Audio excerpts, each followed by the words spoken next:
What's up everyone, it's TheRazoredEdge and welcome to my Xbox One Dashboard 2016 walkthrough. This is going to be the summer update and right away you will notice a few small changes to the home screen itself. My Games and Apps is now at the top right of the screen instead of the bottom left. Just for ease of access, now all you have to do is just hit your analog stick and just to the right, and there you go, you're already at your My Games and Apps instead of having to go all the way down to the bottom left. It's not that big of a deal, but it just makes it that extra bit convenient. And underneath here you have a kind of like an update tab. The best way to explain it is that it kind of lets you know when your games are, like how much progress your games are until they're done installing or done downloading, or it will let you know little things like if you need to update or renew your gold subscription, which it's letting me know right here, which is really nice. And the home screen is not very different apart from that.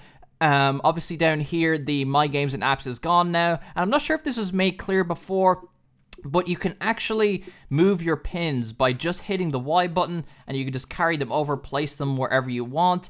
And while we're looking at the Xbox preview dashboard here, guys, if you're looking for an invite to the preview program, leave your gamer tag in the comments down below. You're not guaranteed to get into the preview program. There are like a certain amount of requirements for an account to have to be eligible, so not everyone is guaranteed to get in, but I will invite as many of you as I can. So don't be upset if you don't get invited. Not everyone gets in anyways. But yeah, this is all your most recently played games and apps and stuff. Very similar to the old dashboard, except the few changes up here at the top right.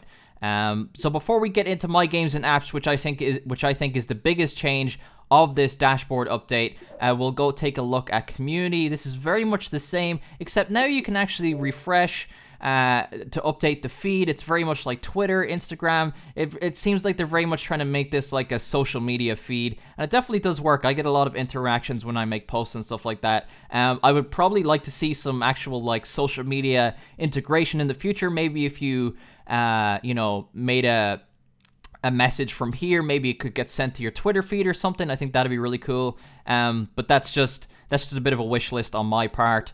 But all of this is very much same. There's some trending stuff and news on the right side of the screen. It kind of lets you know that when new games are on the way, or if a certain video is going viral on the Xbox platform. But yeah, that's pretty much it for community. And then when you go over to store, this used to expand out into subcategories up there at the very top of the screen, but now all of those subcategories are down vertically. So now you have your browse games, browse apps, browse movies, browse TV, browse music. It no longer expands out over the top. It just condenses it all. It just seems a lot more tighter and just cleaner overall, I feel. So we'll go back over here to My Games and Apps. As I said earlier, I think this is the biggest change for the Xbox dashboard so far, and my favorite change. I feel that this was much needed. So when you go into My Games and Apps now, there is now a sorting system, so you can categorize your games and stuff now, which is really nice. Before, actually, and one of the nicest changes is that Ready Install is now one of the tabs instead of it being all the way over on the far right, and sometimes you felt that your games were missing or certain games just weren't popping up or whatever. But now you can actually sort it out. So what we'll do is that I've actually reset how it is. I actually had a favorite way that I like to set it up. So we'll just show you guys how you can go about doing things like that. So you can actually, sort it by last use. So if you're like, damn, I was playing some kind of indie game and I can't remember what it was called. So you could go sort by last use and you go, oh yeah, okay, that's what I was playing. Sort by last update. So if there was a game maybe that you were updating for a long time and you just wanted the faster way to find it, you would sort to that. Sort by size. Maybe if you're planning on cleaning out your hard drive, you could, find out which is the biggest games, which one you don't really want on your hard drive anymore, and make that hard decision. So we'll go up here. This is actually what I love to do with this. So what I like to do is I like to group it by letter, because then you can see exactly, what game is where. They're not necessarily all bunched together. I know they were in alphabetical order with with the other tabs, but I feel that this is much better.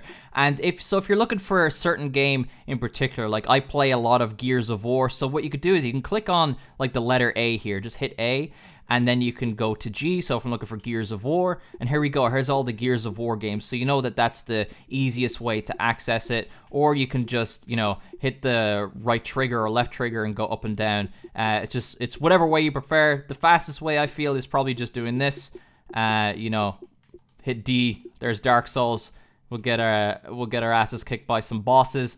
But yeah, I feel like that this is the biggest part of the update and the best part of the update. I'm sure you guys will enjoy it. For those of you who have a lot of games in your hard drive, I'm lucky enough to have an external hard drive, so I have a lot of games on my Xbox. And one of the biggest and most anticipated features of this dashboard update is probably Cortana. Now, I can't really showcase Cortana for you because she's not enabled in my region for some reason, but I can show you how to activate her. So when you open your little side dashboard here, just scroll down to the very bottom, and she will be in here.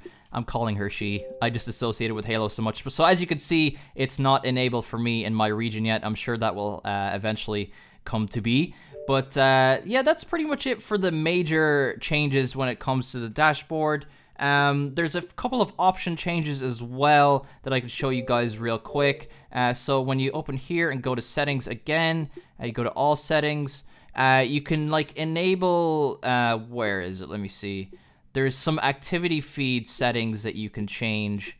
They're down here somewhere. Let me see. Yeah, so there's activity feed settings that you could change. So if you don't want to share your screenshots and clips to your feed, you can enable it and disable it here. I'm not sure why it's disabled for me. I like to share my achievements and my stuff. So yeah, but yeah, that's pretty much it, guys. Like, I hope it gave you kind of a look at what is to come in the summer update. I know a lot of people are anticipating this. It definitely, I can't really say if it feels faster or not.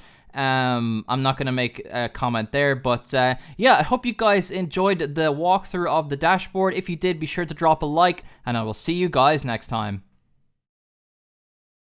Hey guys, if you enjoyed the video, be sure to drop a like, leave a comment down below letting me know what you thought, subscribe to my channel if you're brand new for more videos, share the video around if you really enjoyed it, and I will see you guys next time.